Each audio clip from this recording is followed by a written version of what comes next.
Ladies and gentlemen, welcome to another episode of the S2S Sportscast, where it's your boy, Will, and I'm without Woody and CJ. But today, we are still going to break it on down from the court side, the ring side, the sidelines, and for those sports they play outdoors, we outside, we side to side.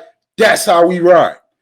And we riding today with a Philly special.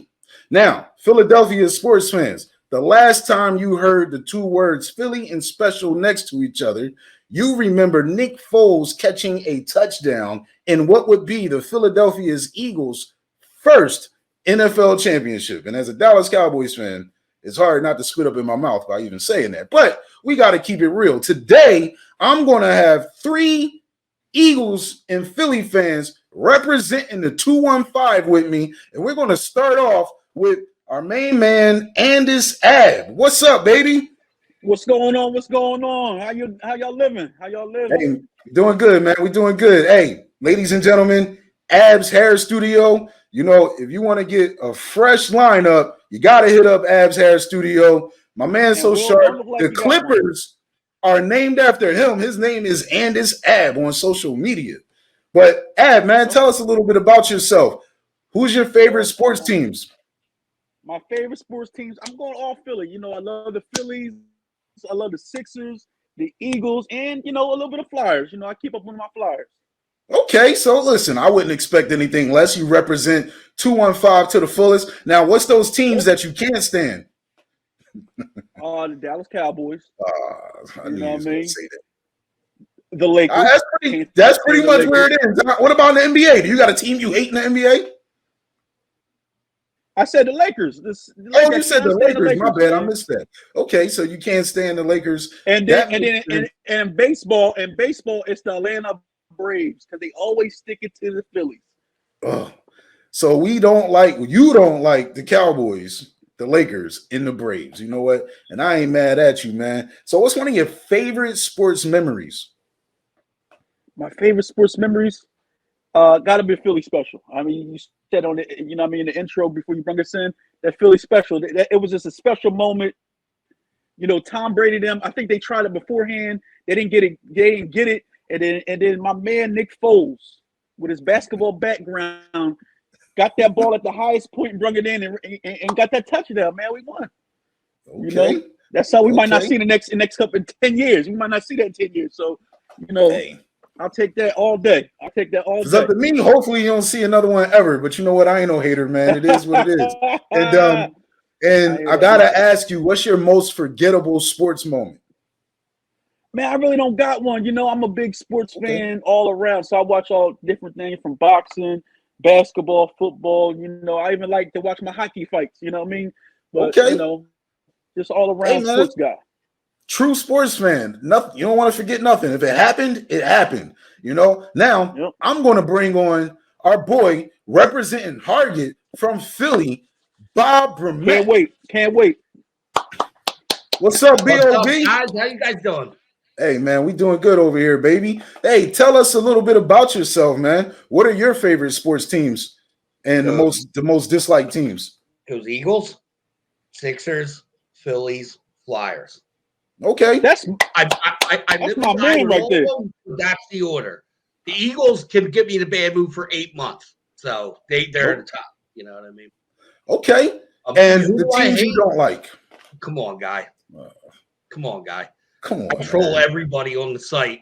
I hate the Cowgirls. Them cowgirls. I hate that rusted star on the helmet. I hate it all. Oh my God! You had to go to the star though. Yeah, the rusted star. I can't deal with it. Do you hate any other teams, or is it just the Cowboys? No, I hate the Cowboys. I hate the Boston Celtics. I hate the Mets, and I hate the Pittsburgh Penguins. Ooh, I can agree with you on the Celtics and the Penguins. I don't got no beef with the Mets. Shout out to the Mets fans out here in New York. And what would you say is your favorite sports memory? Well, he took 2017, so I won't do that. But 2008, when the Phillies won the World Series, the first time I got to be grown up and watch my team win the championship.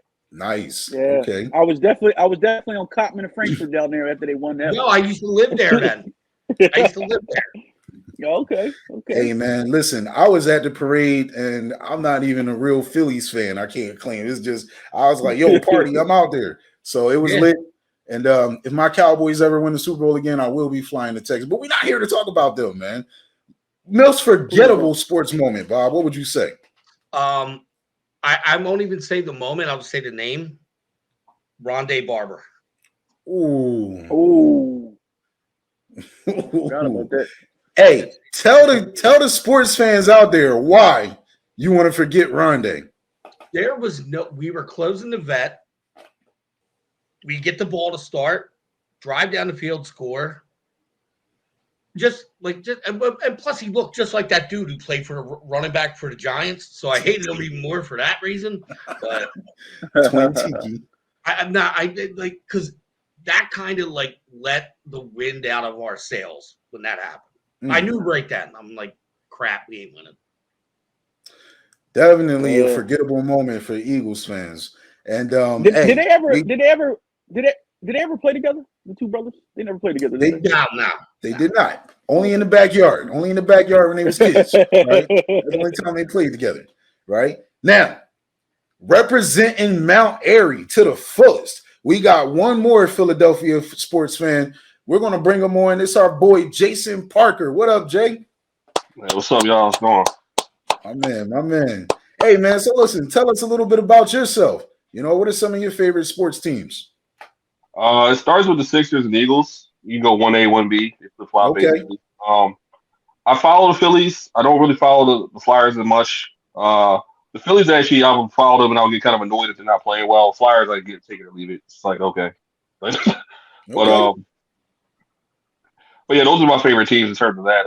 Follow the Hurricanes, football, and college football. But other than that, no. That's about it. Okay.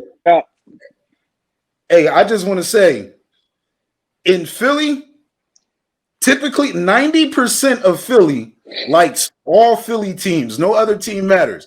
I'm one of those castaways. Listen, I know I'm not accepted as a Philly fan, but I accept it. But all three of you represent the city to the fullest, passionate about your sports teams. So what teams do you dislike, Jason? I'm not so much of the type of like I don't like the Cowboys, something like that. I used to dislike them, but then I just kind of I don't know. I just feel like I'm just focused on the Eagles. I like the team. I don't really care about what the team does. And to be honest with you, I like it more when they're actually good because when you beat them, it's like you beat a good team. So it feels better. In terms of dislike though, really, it's one team. Well, maybe two: the Utah Jazz and the Boston Celtics. Just can't do it. No matter what, that's the same thing here, man. Look, I cannot like the Jazz or the Celtics. I agree with you on that. And you know what?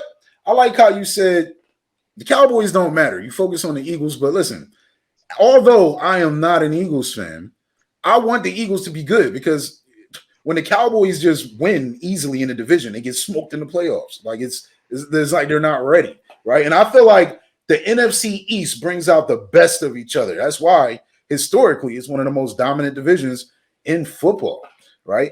Jason, do you have a favorite sports moment in your lifetime? All right, so it's like the Super Bowl, so I'm gonna take that. I'm gonna never go with that one. I'm gonna go with something a little different. Celtics, Sixers, Bulls, first round, 2012, I think it was, Game 5. Iguodala hit the layup, put us up one. I think it was almost the time expired. Won that series. It's a shame Derrick Rose got hurt in the first game, but that was still an exciting series. It's one of my favorite versions of the Sixers teams because it was all grind, it was all heart, it was just execution. It wasn't a lot of flash. It was just it's my favorite type of basketball. Awesome, man. I remember that well, man. That was definitely a gritty Sixers team. And what would you say if there's a forgettable moment that you have? What would that be? So I was thinking of Rondé Barber too because that was like one of the few games the Eagles I just walked out. I was watching with a bunch of people. As soon as he accepted the ball, I just left. I was like, all right, I'm out, man. I didn't even say goodbye. I just got up and left. Man, I know that. But since he took that, but I'll go the whole Super Bowl against the Patriots in 2004, I think. That wouldn't hurt. Like the whole game was just annoying. So, hey man, I remember at my job, I worked for Chrysler Financial at the time, and they were having an Eagles pep rally. And me being known as a Dallas Cowboys fan, they told me I can't eat. They was like, look, if you want some food, you got to put on this Westbrook jersey, or you get to go home. I was like, do I get to go home with pay? They was like, we send you home, we have to pay you. I was like, well, I'm out then. I'll see you, man. I went in an AI jersey thinking that, okay, I know this is your moment. I'm going to wear my AI jersey. But they was like, nah, man, if you're not wearing Eagles, you can't eat here. I was like, dang, But, hey, man, that's Philly for you, I respected it, And I was like Chrysler. exactly, right? But, hey, let's talk about the E.A.G.L.E.S. Eagles. And I will never do that again, ladies and gentlemen. But No. this is all about Philly. One more time. No, Just never, one more time. never, We got One that more on time, record, man. We'll never have it again, right?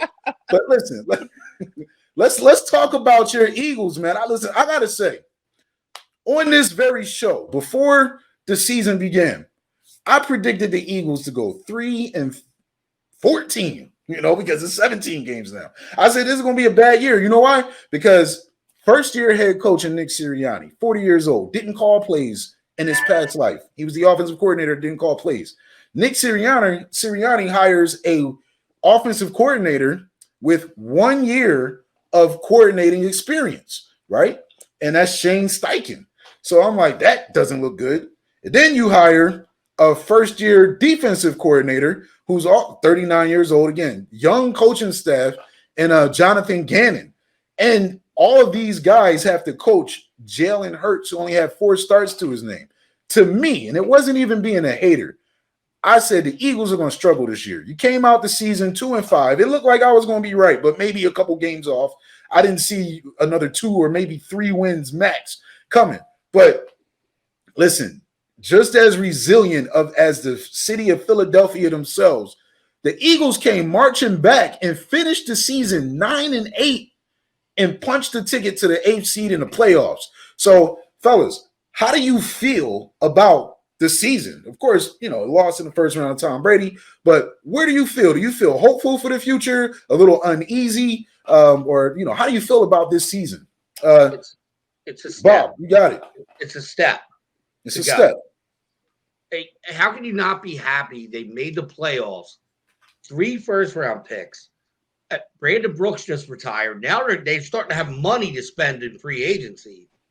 It's starting to look like I'm still going to go with Hurts 1 more year. I think you got to get 1 more. But you have 3 first-round picks. You have a pretty good number in the second round. You have numbers not that far back, and all this money's opening up. How can you not at least look and say the future's bright? Okay. Makes sense. Yeah, I agree. I think they kind of overachieved. I think mostly because of the record. They faced a lot of teams that weren't very good during that run, and so they were able to build up a lot of wins, and that's how they mostly got to the playoffs. But in terms of hopeful, yeah, you definitely got at least have some kind of form of hope for the next season because, like you said, they have the draft picks, they have some cap space. We got a young quarterback they don't have to pay a lot of money to, so that doesn't take a lot of cap space like most teams have to do. Got a young core of players. We got a decent offensive line or a really good offensive line if they're healthy. And, I think mostly they have to shore up the defense. But after that, I think they can actually be pretty good going forward. But in terms of coaching, they got to be better, obviously.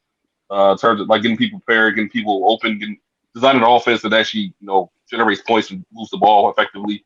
Because they can seem to do one thing at a time. They can either run the ball effectively or throw the ball effectively. They can never really do both at the same time. At a high level. But defensively, when they played good teams, it was like they just sit back and say, do whatever you want, just don't go deep. And other teams are like, okay, and just walk up the field on them all game. So we need playmakers on that side to force turnovers, to make plays, so they don't have to play so passively. So they actually go after people, especially good quarterbacks, because you can't just sit back against good quarterbacks. You saw against Tom Brady, you saw against Herbert. Do you think they didn't have the athletes to do it, so Gannon just said, I'm just going to put an umbrella up so we don't get rained on? You know what I mean? Yeah, I think that's what it was. I don't think we had a lot of faith in those guys. I think we need senior play callers. I think coach, they need a senior offensive coordinator, somebody that can help them along. You can't have a rookie head coach and a rookie offensive coordinator, a rookie defensive coordinator. It should have had a rookie head coach, a senior offensive coordinator, a senior defense coordinator to help him along. I think that was the problem. I also think they put Jalen Hurts in a bad situation, keep constantly making him throw the football when obviously at the beginning of the season he had no confidence in his throws. You can just see it. I wouldn't say confidence. It just wasn't there. It wasn't clicking for him yet. Wasn't clicking for him, yeah. Right. They He wasn't trusting his reads at all. Yeah, so in the beginning of the season, I just felt like they were putting him in bad positions so they can say they need a new quarterback. You know, I didn't get it. I didn't understand why they were making him throw the ball 30, 40 times and his arm just wasn't there. You know, and does it give you some confidence that in the middle of the year, Sirianni realized like that ain't our team and it made it a different team? You know what I mean? Yes, but sitting Sirianni would do good, and then the next game he'll go back to doing the same stuff. He'll go back to just throwing the ball crazy. So therefore, you need an offensive coordinator that can be like, "Yo, no, don't do this." Rein him in. Is Jalen Hurts smart enough to come with 3 plays in the pocket so he can call audibles? We gonna need to find all this out. I agree with you. A lot of games. If I want a quarterback, I'm bringing him 3 plays in that huddle. If you don't see the defense, again, it goes back to the playoff game. He don't know how to read defenses. Yeah, that was kind of obvious. Yeah, this offseason, they had that soundbite during the game. He needs to get out there and get with somebody he can learn a defense from. Because right now, it's not working for him. You can't always rely on your athleticism to beat you. To beat the defense. You know, you got to, when it gets to playoff time, you can do that regular season or early in the season. Then when they get tape on you, they know how to read you. They know how to play you. He needs a quarterback coach, like a real one.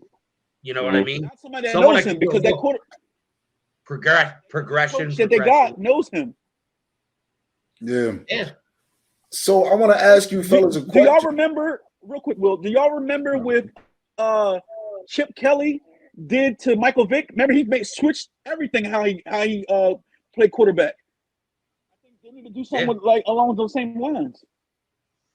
I don't want to take the kid's legs away from him, but I need him to read down the field. Now, if it ain't there, now go. You know what I mean? Like, and it's not all his fault. Yeah. No, I'm not saying him. Yeah, these guys were missing passes, straight in their hands. They were just dropping passes. But he did throw a lot of passes where you saw Devontae going like this. Yeah. Oh, they covered for him a lot of plays. They covered for Jalen Hurts. That's one thing I noticed a lot of times too. He was really late on a lot of throws. That was one of the biggest things. So, it goes back to trusting what you're seeing. But also, like, the coach would go in the game, like he said against Tampa Bay the first time. He was like, "We're not gonna be able to run the ball," and they hadn't even played the game hadn't even started yet. And he was like, "He just already chalked up the run game. You see how they played it, and you figured next time they would have a different plan." It was almost the same thing. Like, "Oh no, we can't run the ball against these guys." You can't have that mentality. If that's your identity, you got to live and die with that identity, especially the postseason. I just think they were playing aggressive defense. Why don't you run a screen pass? Just check it out to see what that does. If they're coming down hard. First 5 weeks were not but screen like wide receiver screens. I chalk that up to just the inexperience of the play calling, because you talk about Steichen and Sirianni, and they're using Jalen Hurts, who's young. It looked like they tried to make their offense too collegiate, right? And they learned that that's not going to work in the NFL after losing 5 of your first 7 games. But like you brought up, Bob, they turned it around. They started to commit to the run, and they kept using Jalen in that running game too. So I really respect the in-season adjustment. And this offseason, of course, Steichen's he's coming back. Sirianni's coming back. Gannon just had his second interview with the Houston Texans. I'm hoping to God. No, I just read Jim Harbaugh. I wouldn't mind losing him for his train ticket out of Philly. They said Jim Harbaugh got that locked up. The Texans job, or Texans? Oh, it was the Raiders. Because the Raiders hired the Raiders already hired Josh McDaniel. I swear, maybe I misread it, but I swear they said it's Minnesota, Ab. It's Minnesota. It's Minnesota. I had it. Minnesota. He'll take it if they offer. He already said it. Yeah. So it sounds like how do you guys feel? It sounds like Bob, doesn't want Gannon back. He wants Gannon to get a job and get a new DC in town. What do you guys think about your defensive coordinator? He got to go. He has to go. That shell defense he plays is horrible. Yeah, I agree. I would like to see him with more talent, but at the same time, I don't know what that's going to look like, and we can't go through another season. We're just let them guys do whatever they want and hope for the best. You can't just hope you're going to play bad quarterbacks all year because you're probably not going to all year long. Let me play devil's advocate because we had horrible linebacker play, no pressure on the quarterback, defensive end. Our defensive tackles played good in the beginning of the season. Toward the end, who were they? They weren't nobody. You didn't. I mean, they just fell off. So I mean, can I answer that? Can I answer that? Yeah. Why didn't you start blitzing then? With the linebackers they had, you can't blitz with, I can't remember his name, number 49. He's slow as hell. You can't blitz with him. Singleton's actually pretty fast, but they kept moving him off the line instead of moving him towards it. Singleton's horrible in pass coverage. He's horrible. That's why you don't move him back, move forward. Yeah. He kind of got better towards the season went on, but overall, yeah, he's not that. He's a good tackler, but he pursues the ball well. We have pass coverage. No, it's not for him. If you're not getting pressure by your front four, then you got to say, all right, you got to go. You got to go in as well. Because you can't give a guy 5 seconds when you're playing a zone. He's going to find the open guy. I mean, even the bad quarterbacks are going to find somebody, at that point. So you just bring the pressure. I'll lose with pressure rather than let you take an 8-minute drive down the field. Do y'all think Josh Sweat would have made a big difference during that Tampa game? If he played? Not a big difference, but it would have looked a little different, because he would have been on the other side of Kerrigan. So, because Kerrigan had a good game. Yeah. Like one game. When Josh Sweat plays, man, he gets pressure. No, he just made the football yesterday. So. No, I mean, I would have. Yeah, Sweat can play, and he would big difference. Now we were going to lose that game either way because we were just outclassed in that game. No, I mean, listen, the first half when I was watching the halftime, they broke it down. If Jalen Hurts had made the throws and trusted his arm and just slung it out there, we could have had some touchdowns. No, that's true. Yeah, and that one interception he had before the half is like exactly what I was talking about. It was just late. He was way too late on the throw, and you can't do that in the NFL. You gotta anticipate the throws. You definitely can't be late. Because he's so used to seeing a wide receiver just wide open. He just throws it. He got to get time. Do you think he doesn't realize how strong his arm's not that strong, but he just thinks it is? Like, you know what I'm saying? Yeah. But a lot of his throws, he doesn't throw 2 feet to the ground. He doesn't throw. He's like off balance, or he's moving around. Then throw. So do we really know how strong his arm is? We don't really know because he's always like moving and when he's. I've seen a lot of deep passes this year where the receiver stopped running because he had to wait for the ball to get there. Yeah, no. I mean, that happened a lot this year. So, with that being said, what do you guys think about the development of Jalen Hurts? I know, Bob, you said you're willing to give him one more year, right? Technically, in his rookie season, he had 4 starts. So, obviously, this is his sophomore year, right? But he's really going into what would ultimately be his second full season. Do you think he can do what's necessary during this offseason to be the quarterback you need him to be? Or do you think, since Gardner Minshew is on a 1-year contract, that this offseason there should be a quarterback, I don't want to call it a controversy, but a fight for the number 1 job? Do you think there should be a competition? If I'm the GM of the Eagles and the thought that he might not be the guy is even in my head, he's not the guy. He's not the guy. So then you have to move forward and go, well, where am I going from here? But the GM of the Eagles is Howie, and Howie seems to be in on Hurts. No, he's lying. Or am I wrong? No, he's not. Jeffrey's in on Hurts. Howie's not. No, they just said Howie's still calling. He's still calling the Texans. That's what I mean. Yeah. Yeah, and he's still thinking about the quarterback. Was it quarterback factory he keeps talking about? So I don't think he'll ever settle on a guy. Even when they had Carson, they gave him a big contract, and they immediately drafted a replacement. So, I don't know. I think, but in terms of what your question, though, Will, like I think next year definitely at least have a competition because what's the harm in it? Give guys both chance, give guys equal opportunity to start. But ultimately, I think Hurts is a better player than Minshew. Minshew might be a slightly better passer, but I don't think Hurts ceiling and Minshew's ceiling are just way different. So I don't know why you'd want to, because if you're going to go with Minshew, he's not the guy either. You know, he's just a spot. He's a stopgap between the guy you have now and the guy you ultimately want. Here we go. Let's go get Jimmy G. If we're gonna switch it up, we can go get Jimmy G. I said that today. I said that to my buddy today. Bring Jimmy G in, let him compete with Hurts, winner starting quarterback. Jimmy G I've has seen enough for that guy. He's got. I got to make some wild decisions out there. I don't know how you can rein that in. I mean, he's solid enough, but then he also makes really bizarre choices, and it's like that. The interception basically sealed the game. It's like, what are you doing, man? Give me Jalen Hurts with two good receivers and see what you can do with that. Give me Calvin Ridley.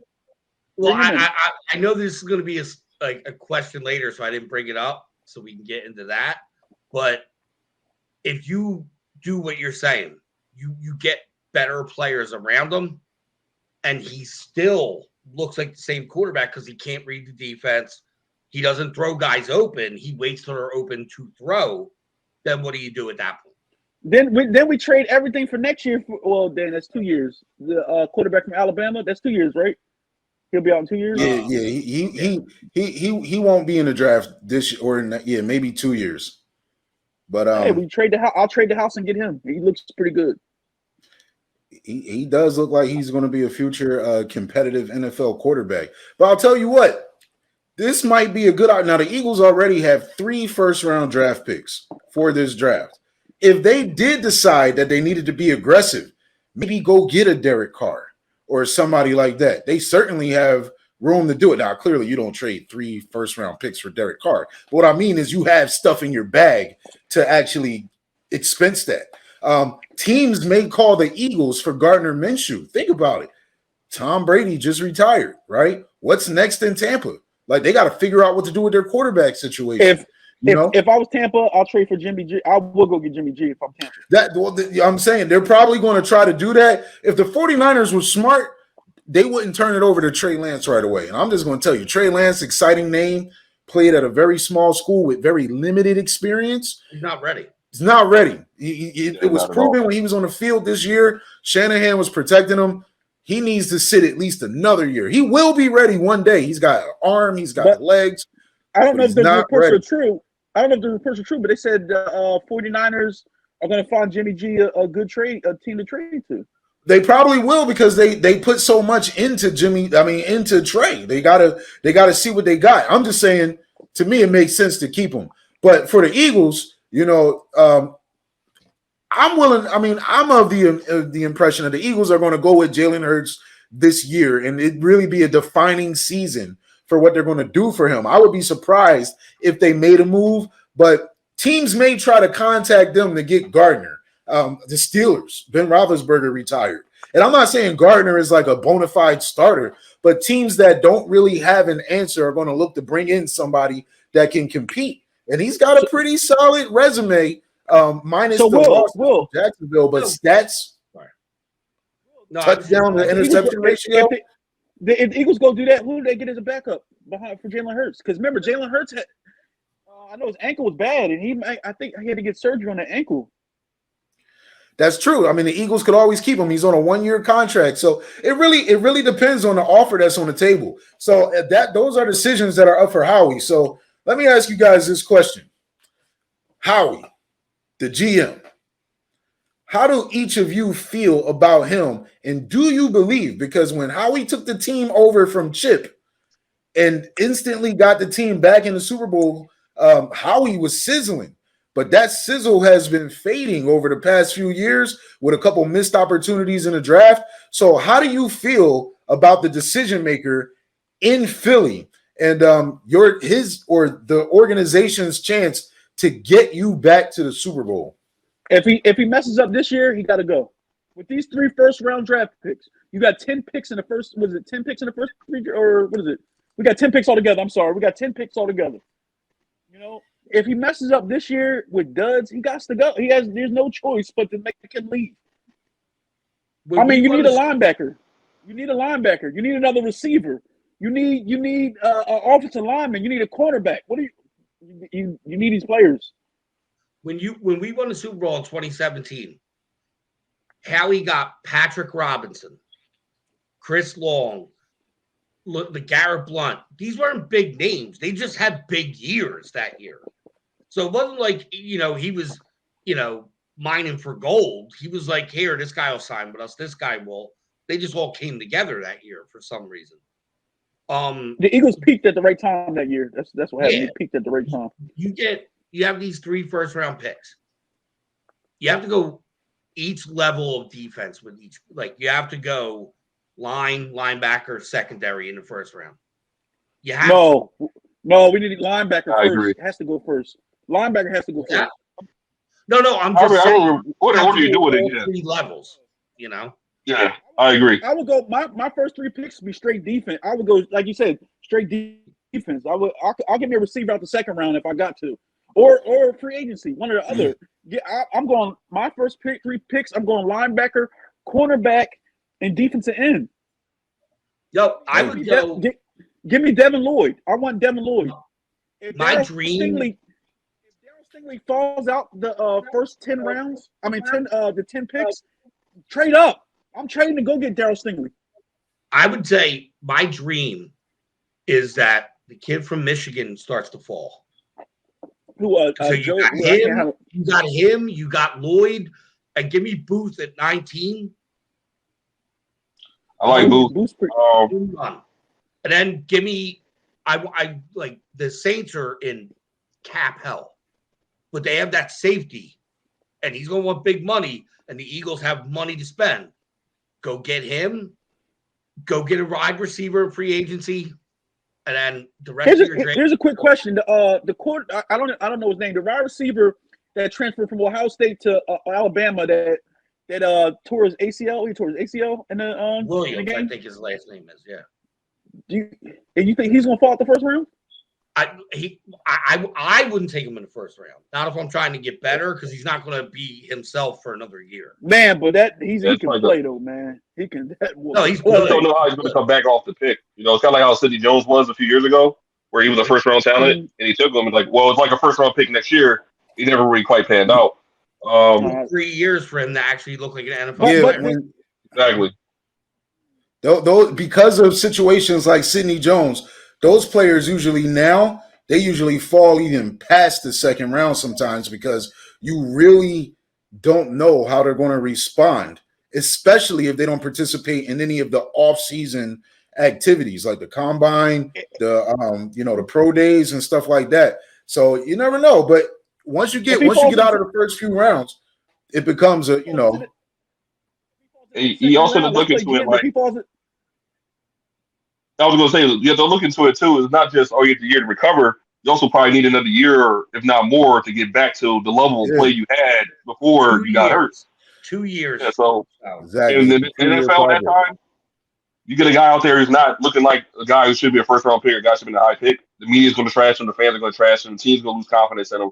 But you can just face it. GMs, owners, they watch sports television. So when they see all that stuff, they hear this noise too. So they you can tell they base a lot of their decisions on what they see on television, and not just the scouting departments and stuff. I truly believe. Would you trade the second round pick for Ridley? Yeah, I would. Hey, definitely would.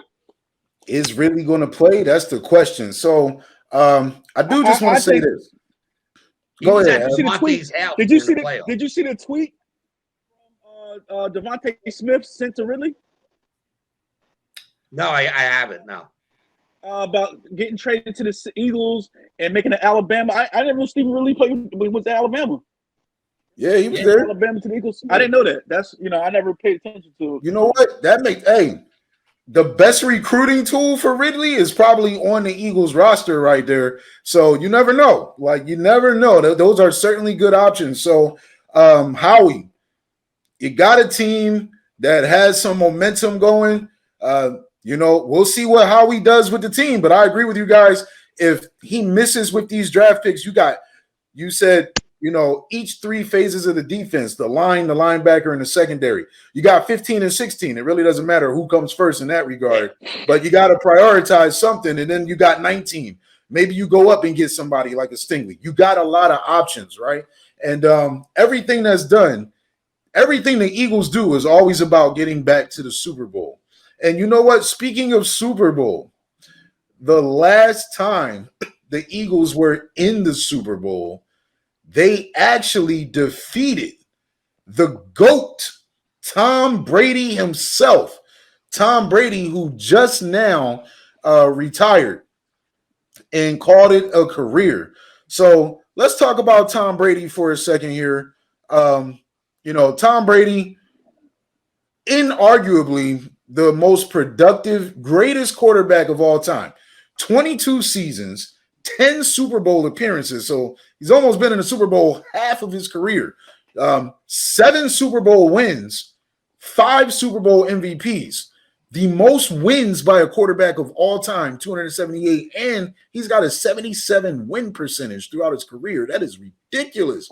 All-time leader in passing yards, completions, and touchdowns, most game-winning drives, most fourth-quarter comebacks, and simply put, the most swaggy resume of any quarterback ever. I don't think anybody can argue that. But what do you guys think? Is Tom Brady the GOAT? Can I go first? I gotta go first. You got it. He's not the GOAT. He's not. I don't care what y'all say. Okay. This is a quarterback-friendly era in football. Yes or no? Okay. You cannot. If I look at the GOAT, like Michael Jordan, I could drop Michael Jordan in any era of basketball and he will dominate. Yes or no? That is true. True. I can't drop Tom Brady when Dan Marino, Joe Montana, and all them guys, Steve Young, beginning Steve Young career, and where they were taking suplexing quarterbacks. He does not like to be touched. Wow, man. When he played the front four, not the man's numbers, you can't go wrong. I call him Tom Terrific because he's just, he's a killer. When it comes to the fourth quarter, 2 minutes left, he's a killer. But if I look at Tom, you put him in the early 90s, late 80s, I don't know if Tom's going to be good because they can turn around and suplex you. Who do you think Tom would look like then? If Tom was in the 90s, what quarterback do you think he would look like? That's a great question. Jeez. The only thing I look at Tom when he played that front four of the Giants, he did not play well. But he was 17-0 going into that game. You know what I mean? Yeah. Well, it's hard to find quarterbacks to do well under constant pressure anyway. So it's if you can get to the quarterback, you can make anyone look bad. Yeah. Being Eagles fans, none of us like him because we know he cheated. And we have proof he did it twice. But take 2 Super Bowls away, he still has 5. So, I mean. Hey. What do you think, Jason? Is Tom Brady the GOAT? I want to say yes, but the thing is, some of the statistics in terms of the wins and Super Bowls is kind of based on the fact he's always had really, really good teams. And the reason why he's had really, really good teams is because he never took one of those monster contracts that almost every other quarterback takes. He never had a really good receiver. He never had a really good receiver other than Moss for 2 years. Yeah, Wes Welker. Other than Gronkowski. Yeah, Aaron. You can't put Wes Welker on the outside. You can't put him out there. You didn't necessarily need to. He's still dominant. Yeah.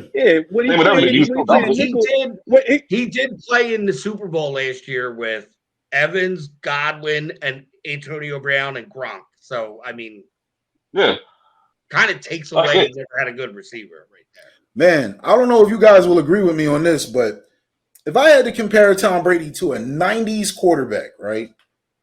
If Tom Brady's career took place in the 90s, I honestly think he would look a lot like Troy Aikman. Just being honest. Troy Aikman was pinpoint accurate. So is Tom Brady. Not mobile. Had talent around him. And Troy was a good quarterback. Nobody's ever going to call Troy Aikman the GOAT, though. Could Troy Aikman be the GOAT in this era? Well, with his skill set, if he played for Bill Belichick and, they put the Wes Welker out there with him, the yak run after the catch and you protected him consistently, Well, maybe. I'm gonna give you a quick fact that proves that wrong. Tom Brady has thrown for more touchdowns since he was 40 than Aikman did his whole career. Wow. That's true. And again, I'm not disrespecting Tom Brady. I think he's terrific. But like Ab said earlier, this is the era of the quarterback. Thank you. They protect the defensive backs can't cover the receivers the way they used to, right? And that allowed for the pass rush to get to the quarterbacks a lot more. Where if you breathe on Tom Brady, he is calling the ref. I know. We watched it the first playoff game. Friggin' Barnett picked him up and laid him down and got a 15-yard penalty. So, but all the roughing stuff and the really sensitive pass defense, that's more. He played in the era before that because that's like they changed the rule to turn you can't really touch the quarterback after you tore his ACL on a little hit. But he already had won like 3 Super Bowls before that. So great, yeah. So he played a lot. Because you got to consider the fact he started when he was like in his early 20s and he played till his mid 40s. So he played in a lot of different eras of football. 22 seasons. So I think he would still be dominant because he knows the defenses are not as complex back then as they are now, and he can read almost every defense. So I think he would be just as dominant in any era, really, because he's a really good quarterback. It's not like he's been protected by the rules. I would like you look at someone like Kirk Cousins. That's a guy who's protected by a lot of the rules today. Like he looks a lot better than he actually is. Not to say he's a bad quarterback. It's just that he's just okay, but his numbers look like, wow, this guy's amazing. But then you actually watch him, it's like, no, he's not. Yeah, really. Wow, that's a very good point. So I'm gonna ask you, Jason. Great argument for Tom Brady. Who's the greatest of all time? If you had to pick between, because you agree Tom Brady could probably play in any court in any era because it's all up here. Michael Jordan could probably play in any era because he's a supreme athlete and is also all up here. Who's the real greatest of all time? If you had to pick between MJ and TB12, who's your GOAT? I'm still probably gonna go Brady because he never bailed on the team. You know what I mean? Like he quit. Like Jordan quit right after the finals after his dad passed away, which I totally understand. You know, and then he quit again after the last dance season. And he came back in his 40s. Or he came back in his late 30s, early 40s. I think if he had played that entire time, then his resume, not a resume, but like his stats and everything, would probably look a little bit different. But it's hard to say like, all right, well, Jordan changed the game. Jordan did change the game culturally, changed the game a little bit in terms of how he plays. He started playing more outside than inside when he took over the league. But then so did Brady because a lot of the rules we just talked about, how you can't really trust the quarterbacks. You can't really defend people how you used to be able to defend people. The league got more pass friendly, but they got more quarterback friendly because quarterbacks became the face of the league. So Brady had a say in part of that, changing the game in that respect too. But I mean, it's just hard to take a guy who's won like seven championships. The records he has, the 50 touchdown seasons, he's had almost an undefeated season in the modern football, which should be unheard of. It's tough. It's not by a mile or something like that. But I would say I would definitely still go Brady over Jordan. Hey, Brady's if 5 beats 4, 7 beats 6. I don't know. Ab, you've been shaking. Oh, Bob. But let's take Ab first because Ab he's been shaking his head as soon as Jason said Brady. So tell us, man. Obviously, your GOAT is Air Jordan, right? Okay. Do y'all remember? I think it was the Air Up There, documentary he did. Did you ever see Michael Jordan throw a football? I don't remember. Remember, he was on his back deck of his house throwing like 50 yards down the field. Y'all remember that? I don't remember. Y'all remember that? No, I don't remember. Sounds about right. I saw the Come Fly one. I didn't see the Air Up There. Was it Come Fly? It was one of the. I forget which one it was. Can you take Tom Brady and put him in basketball? And Michael Jordan probably could be an athlete in football. Tom Brady, you cannot put him in basketball and think he's going to be good. He's a stiff dick out there. Excuse me. I don't know if I can say that on here, but we're going to have to beat that one out at 46-37. But anyway. He's stiff. You know what I mean? I don't know. To me, the GOAT, I want for my GOAT can play multiple different sports. You know what I'm saying? He's my GOAT. But you never seen Tom Brady shoot a basketball with his back on the deck either, so you don't know how that is. Yeah, like you know how good.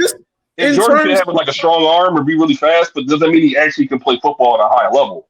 Because you can be super athletic and not necessarily be that good. You want to go I GOAT mean, you're when it right comes about to that. football, basketball. Iverson's the way you go. Oh, yeah. let's. I mean, Yeah. all good points, right? But based on career accolades and accomplishments, right? If you I'm talk going about the with MJ, greatest man. of all time in sports, right? Based on how the career played out, are you taking Tom Brady or Michael Jordan? Michael Jordan. MJ. Both of you, Jordan would have won MJ. 10 in a row if he didn't keep retiring. So, Listen, but we don't know. Probably, Okay, yeah. let's say this. No. I gotta say this one. I'm gonna Jason. When you talked about him retiring, that man's father got murdered. You don't know what kind of mental play that played on that man's mind. If Tom Brady's dad got murdered, do you know what kind of mental play that would play on his mind? You don't know that. For one, you get what I'm for saying? sure. No, for sure. I'm you not saying he's cannot, there like he was like a sucker or nothing like that. I know, but you can't say because he took time off and he did what his dad always wanted to play baseball, right? I might have that wrong. Is that what he did? His dad always wanted to play baseball or something? Yeah, more or less. Yeah. I think that's what it was. So he went to do what his dad wanted to do. Tom Brady, I mean, I like Tom. Like I said, Tom's numbers are crazy. But Michael Jordan and Tom Brady, last 2 minutes, I want Tom Brady to have my football. Out of any quarterback in any era, give it to Tom Brady. You know, I just think he's a killer. Michael Jordan, last shot, I'm giving it to MJ. I agree. Okay. Yeah. Hey, I will say this about Mike. If I had to pick a GOAT between Tom Brady and Mike, it's actually a lot closer than it's really close to me because everything Jason said, I agree with. But Mike is the GOAT because to me, Mike left basketball and went and wasn't good at something. He went and played baseball. He was doing it for like a year and some change. He wasn't that great at it. And he came back to basketball wearing a 4-5, right? First game wasn't really his best game, but then he dropped the double nickel, right? Then he put the 23 bag on and went, they lost in the play. That team, they lost to the Orlando Magic, right? But that was the year he didn't play the full season. Right after that, Mike, in my opinion, crowned himself because he went back in the lab. Number 23 was back at it, and the Bulls went to 3 straight. Like he three-peated twice. And to me, that's Mike's definitely was undefeated. In my opinion, right? But championships are everything. Tom Brady is known for getting to the Super Bowl. So let's talk about Super Bowl 56, where we are going to have the Cincinnati Bengals. Nobody would have ever said that they would be in this game, if you want to go back to August. Going up against the LA Rams, who have mortgaged their future to get to this point.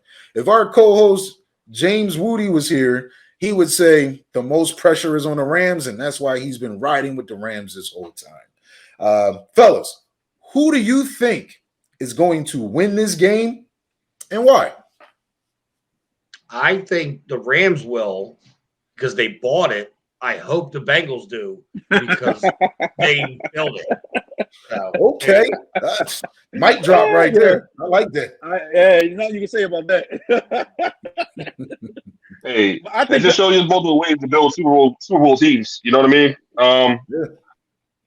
mean? You give up a lot, so you got to hope this is kind of like you have to win now. The Bengals probably have some more time, so they don't necessarily have to pay Burrow for the next 2 years or so. So they have a chance to really, really do something that in my opinion, you have to win a Super Bowl. You have to credit quarterback like you have with Burrow. You have to win before you have to pay them. Because once you get to pay them, you kind of have to gut the team.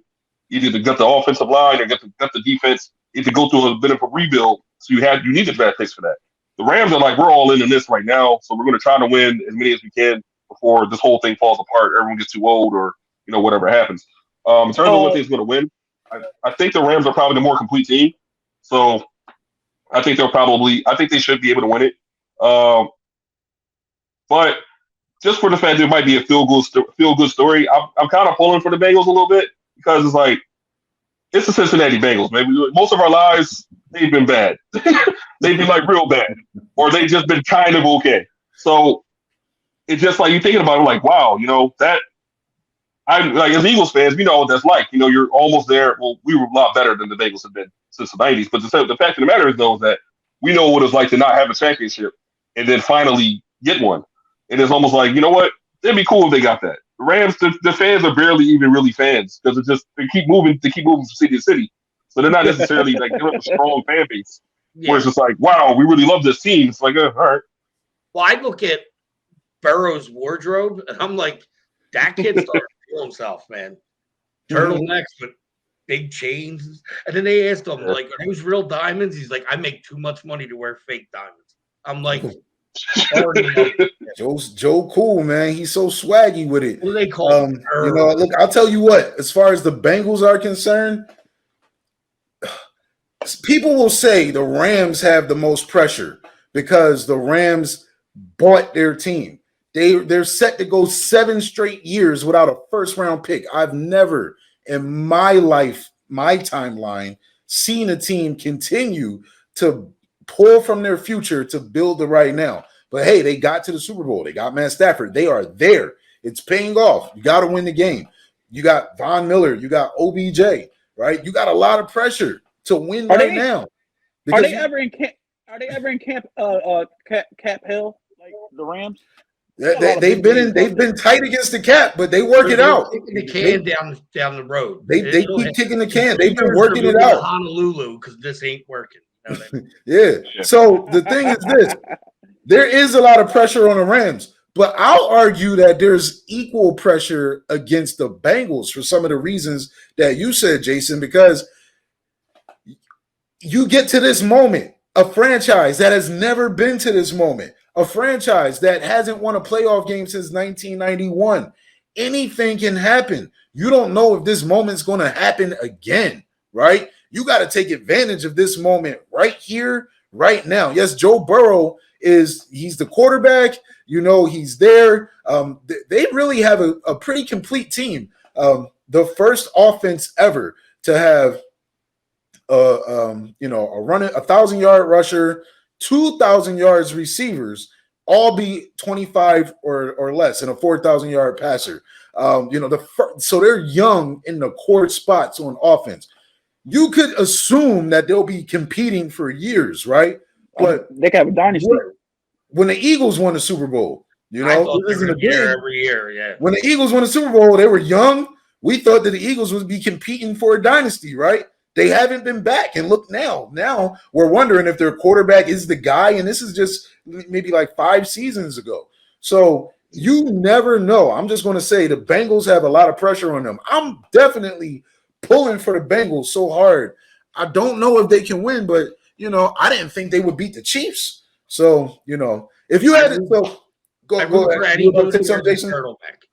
Yeah, I was going to say, the whole week I kept watching people on like television and seeing people in podcasts stuff talk about that. And they're like, "Oh, the Chiefs, there's no chance. It's Cincinnati. They'll never win." But they weren't really looking at it from the fact that the Cincinnati Bengals had beat the Chiefs like 3 weeks before that, and both teams are competing. So it was like, I think they could beat them. I didn't know if they would, but I think they can. It was like everything they were saying in terms of why they were going to win was so superficial. It was like, well, they're playing an Arrowhead and they're Cincinnati. It's like, but is the team good enough to beat the other team? And the answer was yeah.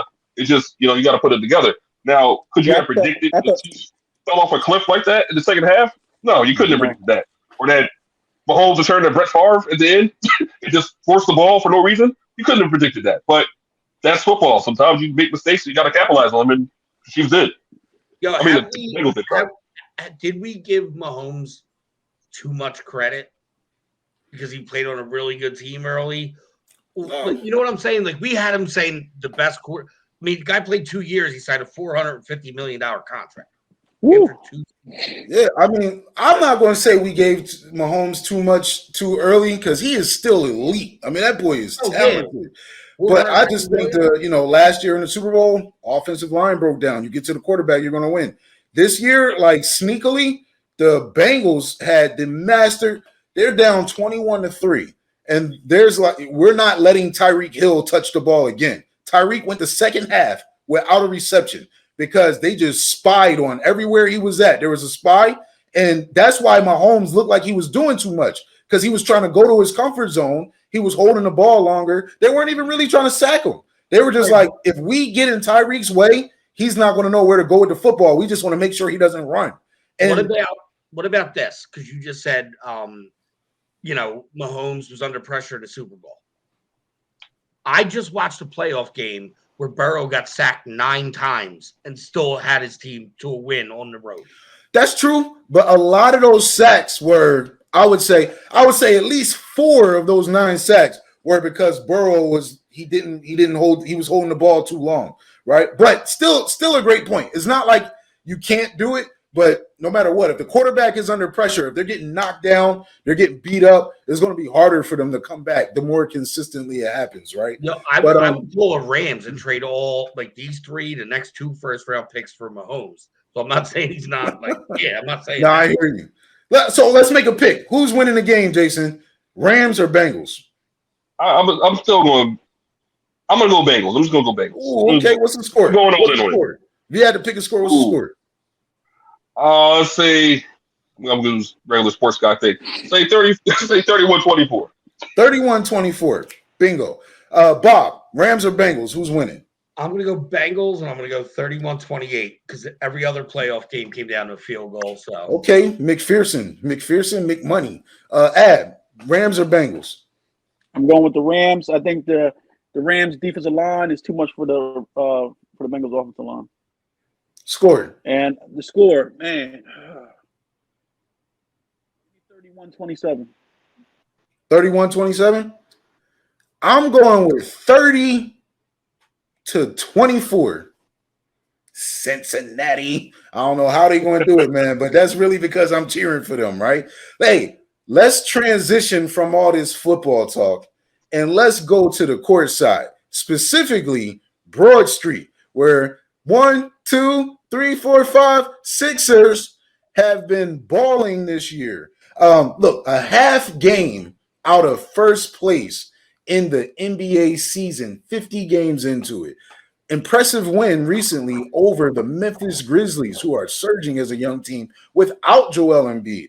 Joel is hands down an MVP candidate this year. He's having his most statistically dominant year.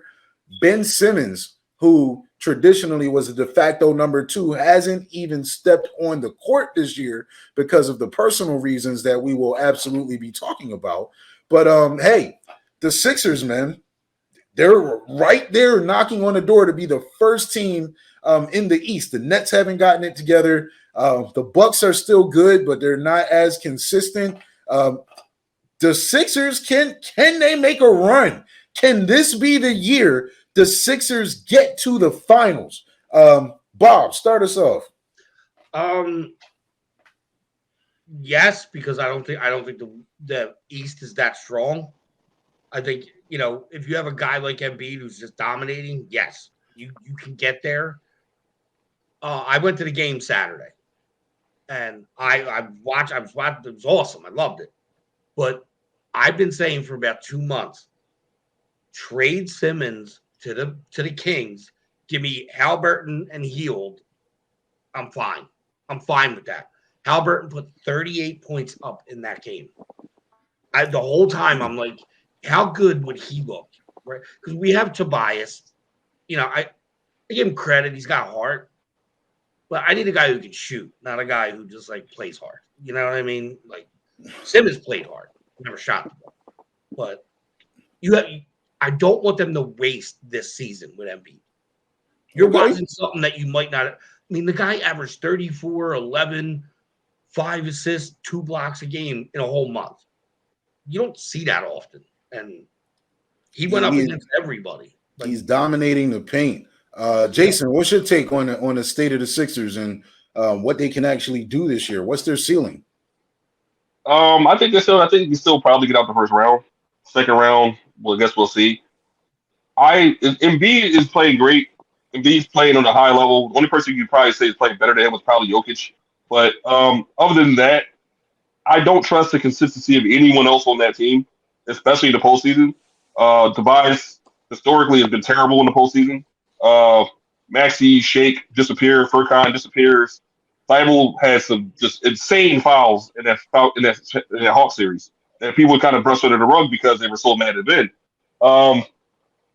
So it's just tough to say, okay, we're going to be able to do anything, or the Sixers are going to be able to do anything, because you don't know, based on the fact that if it's only Embiid, can one guy, is he that good? Can he just carry a team to the finals? I don't know. I think you're going to need contributions from people. You're going to need people to step up and actually play, if not like better than their station, but like at least play to their station. And I don't know if they really can. So I think they got guys in roles that maybe they're not comfortable doing. Like, I don't think Tobias is necessarily a guy you should be looking for to be your best perimeter player. I don't know if Maxi's necessarily ready to take on that role of being like an all-star caliber starting point guard in the NBA, because he's inconsistent. Like, he had 33 last night, but the night before he had maybe 12. You never know what he's going to do each night. You know, Tobias might go through a stretch where he's playing great, and then he might go through a stretch where he can't hit anything. Furkan does that almost every year. He defers to Embiid, though. That's why his numbers go down, because he defers to Embiid. It says you do it. Sure, but then that's part of the problem, though, because you kind of, as a guy, you can't just say, okay, we're going to give the ball to this one guy all game. At some point, you have to be a threat yourself. And sure, you might be able to get by in the regular season saying, okay, let's keep giving the ball to Embiid, and I'm going to fill in the gaps. When the postseason, teams are going to try to take him away, and you got to be ready to step up. And if it's just, I'm going to defer, you got to have the mentality like, no, I'm better than the guy across from me, or I'm going to challenge the guy across from me. I don't see that from almost anyone else except Embiid on that team enough. And I don't see them doing it consistently enough to say that, okay, they're going to be able to make noise in the postseason. In reference to the idea of the trade, I'm thinking the same thing. And I think they're thinking with them is that, oh, we hold on to Ben, we can make the trade for Harden in the offseason. But if you trade for Hill to Halliburton, you can still make that same trade, because if Harden's telling them I'm leaving, they're going to have to make a trade. Bottom line, they're going to do a sign and trade. And sign and trades are notoriously not even. Like when the Sixers traded Jimmy Butler to the Heat, we got Josh Richardson back. Josh Richardson's a decent player, but he's not Jimmy Butler. Right. You know? So notoriously sign and trades are just lopsided. I mean, Kevin Durant was traded for D'Angelo Russell. That doesn't make any sense. That's a phenomenal point. And see, like, you have Halliburton, you'd have Heald, you'd have all and then, all Harden has to say is, I'm going to Philly. So either get something for me, or I bounce out of the contract, go there anyway. So Ab, what's your take on, the Sixers ceiling this year? They got to make a trade.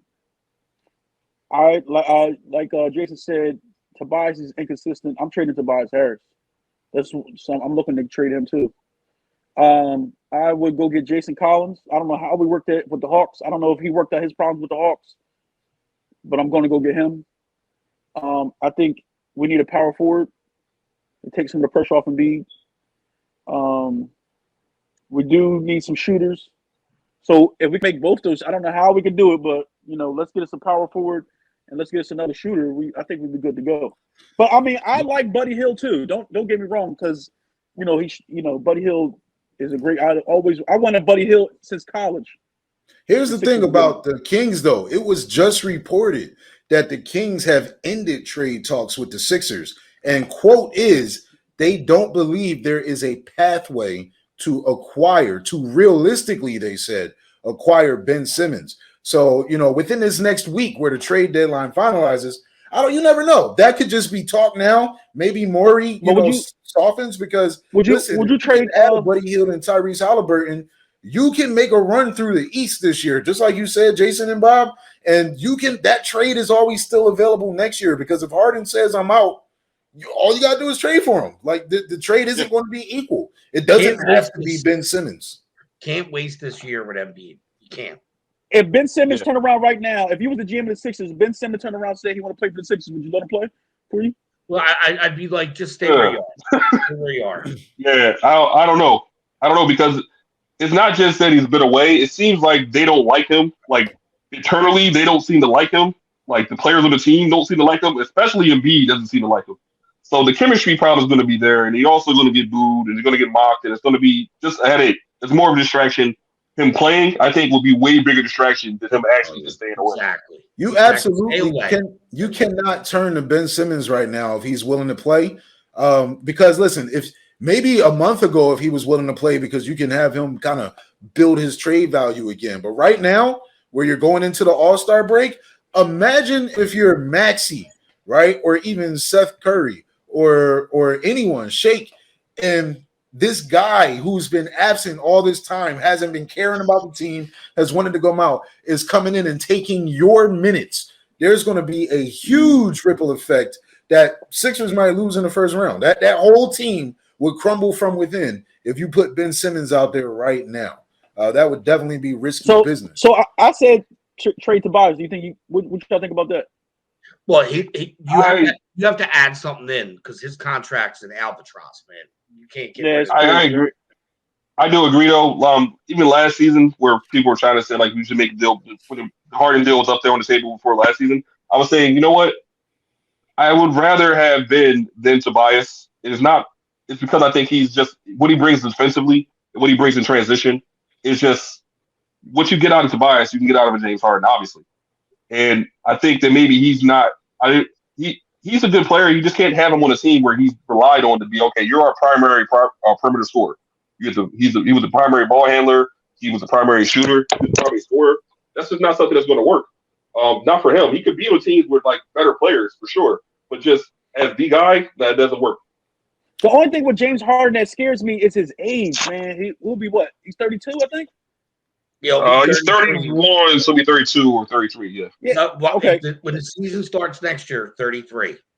I don't know if I want to trade one back in the deal. He's still a cold-blooded scorer, though, and I just don't think he fits in Brooklyn like he thought he would. It's hard, man. They tried. He played the point. It's hard. But I think that Harden and Embiid on the pick – Embiid has never played with a guy who he can run the pick and roll with, like effectively. Like if Simmons would shoot, they could have effectively done it. But Simmons won't shoot. That's why, to me, it's no surprise that Embiid is averaging 29 this year. He can just do whatever he wants in the paint because that double team isn't coming as consistently as it does when Ben Simmons is on the court and he's not a threat to shoot. But, the Sixers, we'll see what the trade deadline brings to Philly. This is always an exciting time of year in the NBA. Who's going to get better? Sixers are a competitive team. We'll see if Morey softens up his stance. If you had to bet money on it, right? Ben Simmons being traded at the deadline. Everybody, would you place your bet? Yes or no? He's gone. Yeah. No. They won't waste this year of Simmons. I mean, of Embiid. They won't not trade. So, Bob, you say he's gone. Ed, you say he stays? He's not getting traded, Jason? I don't think he's going to be moved. I think he would have already been moved if they were going to do it. Okay. I think – did y'all hear what Morey said?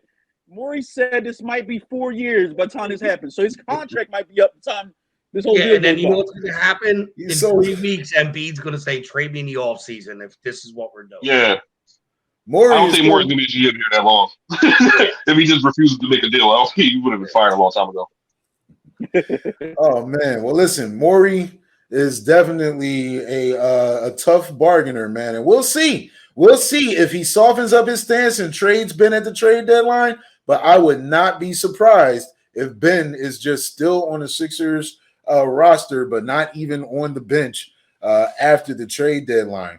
But let's trade him for Damian Lillard.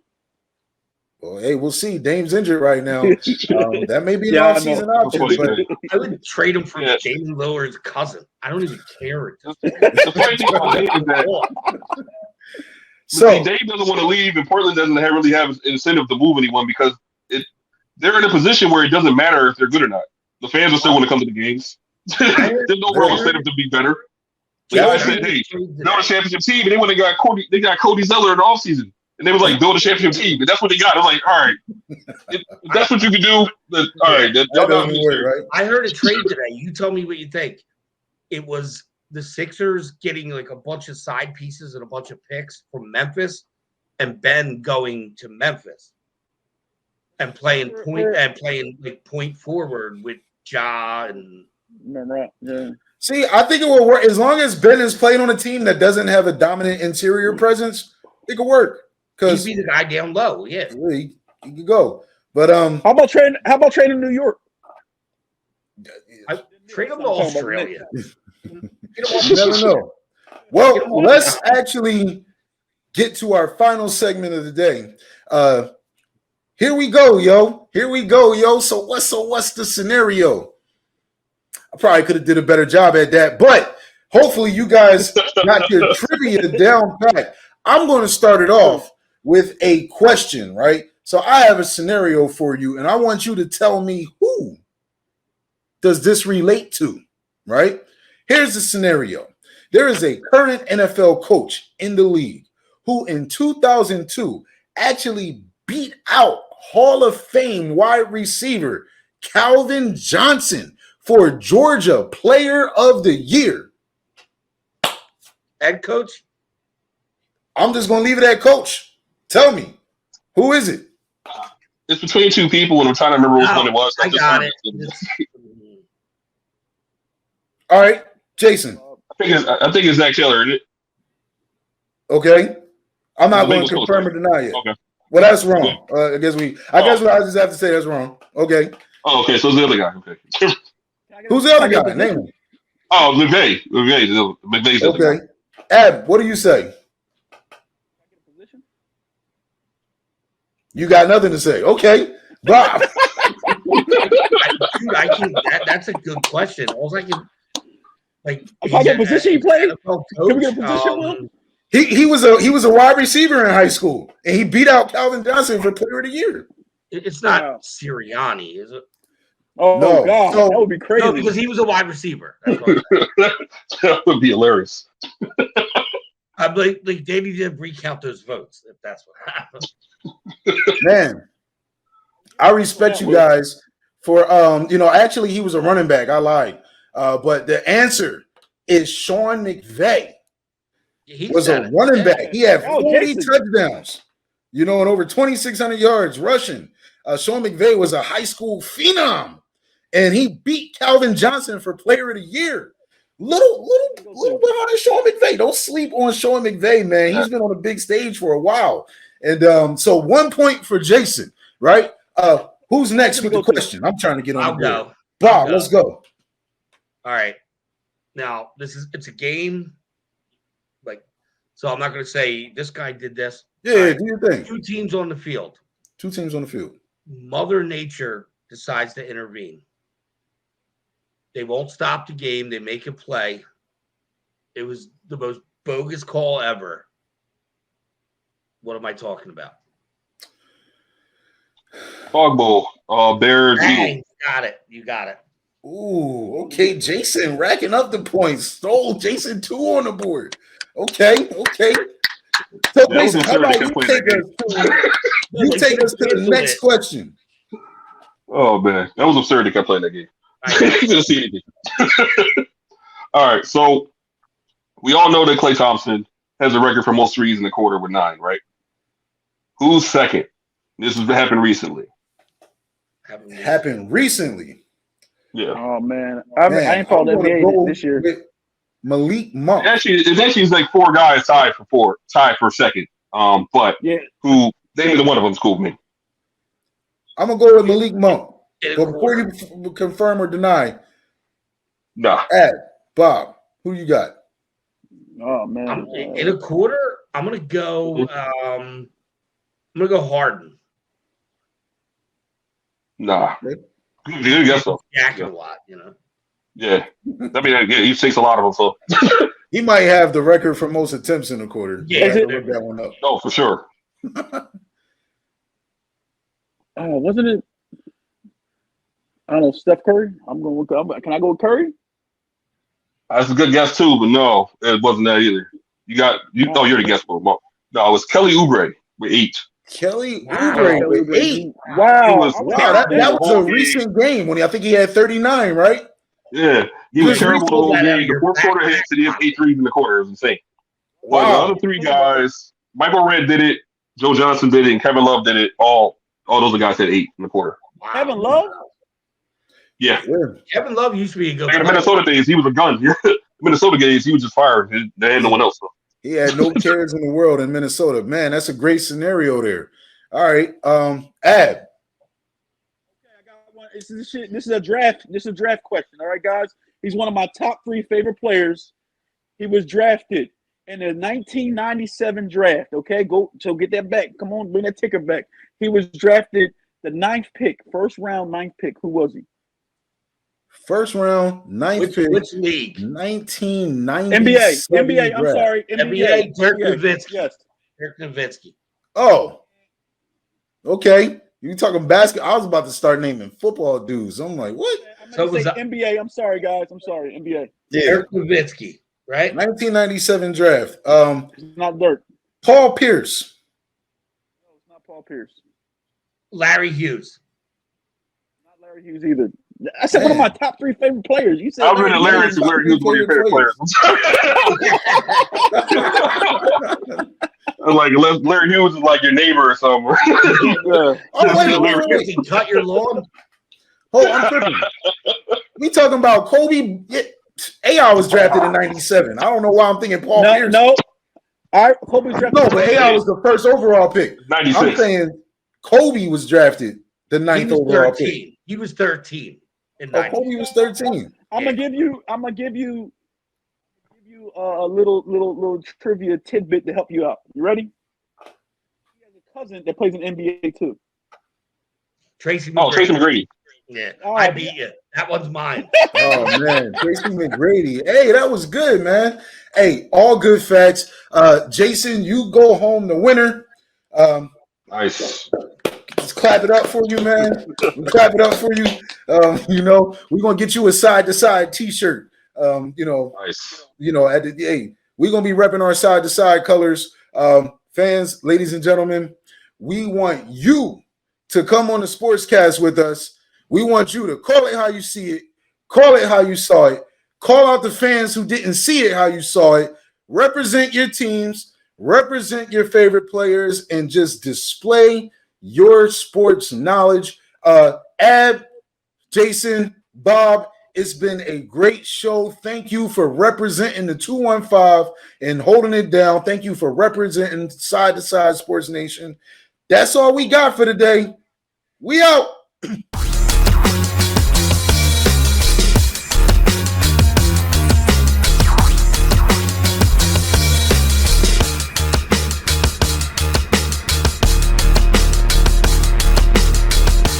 The E.A.G.L.E.S. Eagles.